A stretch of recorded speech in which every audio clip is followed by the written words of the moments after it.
2026 বিশ্বকাপে কার হাতে উঠবে ট্রফি তা নিয়ে ফুটবল ভক্তদের উত্তেজনা তুঙ্গে। এই প্রশ্নের উত্তর দিলেন ব্রাজিলের কিংবদন্তি খেলোয়াড় দুঙ্গা। নিজের দেশকে এবারে বিশ্বকাপের প্রধান দাবিদার বলে মনে করছেন তিনি। অপরদিকে সাবেক মার্কিন ফুটবল তারকা মার্সেলো বালবোয়াস আর্জেন্টিনাকে এবারের শিরোপার অন্যতম দাবিদার হিসেবে বলছেন। ব্রাজিলের সাবেক অধিনায়ক দুঙ্গা বলেন, আমরা 24 বছর ধরে বিশ্বকাপ জিততে পারিনি। আমি যখন 1994 সালে যুক্তরাষ্ট্রে বিশ্বকাপ জিতেছি তখন সেই অভিজ্ঞতা অনেক মূল্যবান ছিল। সেই অভিজ্ঞতাকে কাজে লাগিয়ে যুক্তরাষ্ট্রের ট্রফি জেতা ব্রাজিলের জন্য সহজ হবে বলে দাবি করেন দুঙ্গা। এবারের বিশ্বকাপে বিভিন্ন সাংস্কৃতিক মানুষের সঙ্গে মেশার সুযোগও থাকবে। তিনি বলেন, এবারের টুর্নামেন্টে ব্রাজিলের সেলেসাওরাই শিরোপা অর্জনের যোগ্য। অন্যদিকে সাবেক মার্কিন ফুটবল তারকা মার্সেলো বালবোয়াস বলেন, ব্রাজিলকে পছন্দ করার আগে আমার আর্জেন্টিনার সঙ্গে যেতে হবে। তবে স্পেনও শক্তিশালী দল, আর পর্তুগালও এবারের শিরোপার দাবিদার। এটি একটি প্রতিদ্বন্দ্বিতাপূর্ণ বিশ্বকাপ হবে।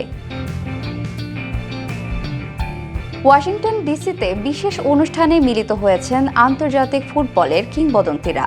ব্রাজিলের বিশ্বকাপ জয়ী অধিনায়ক দুঙ্গা, মেক্সিকোর লুইস হার্নান্দেজ, মার্কিন ফুটবল তারকা মার্সেলো বালবোয়াস সহ বিভিন্ন দেশের সাবেক ফুটবলাররা উপস্থিত ছিলেন। এছাড়া কেবল দল নয়, খেলোয়াড়দের পারফরম্যান্স নিয়েও ভবিষ্যৎবাণী করেছেন কিংবদন্তিরা।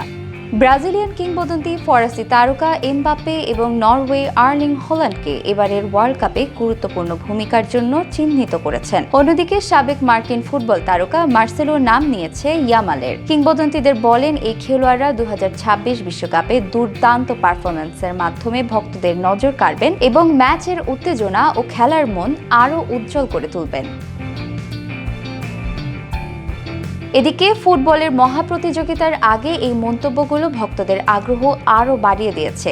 এখন দেখার বিষয়, মাঠে কোন দল এবং কোন খেলোয়াড় তার প্রত্যাশা অনুযায়ী পারফরম্যান্স দিতে পারবে। সেলেসাওরা, আর্জেন্টিনা, স্পেন বা পর্তুগাল কার হাতে উঠবে ট্রফি, সেই প্রশ্নই বিশ্বজুড়ে সৃষ্টি করেছে উত্তেজনা। এই বিতর্ক, প্রত্যাশা এবং কিংবদন্তিদের ভবিষ্যৎবাণী 2026 বিশ্বকাপকে আরও আকর্ষণীয় করে তুলেছে।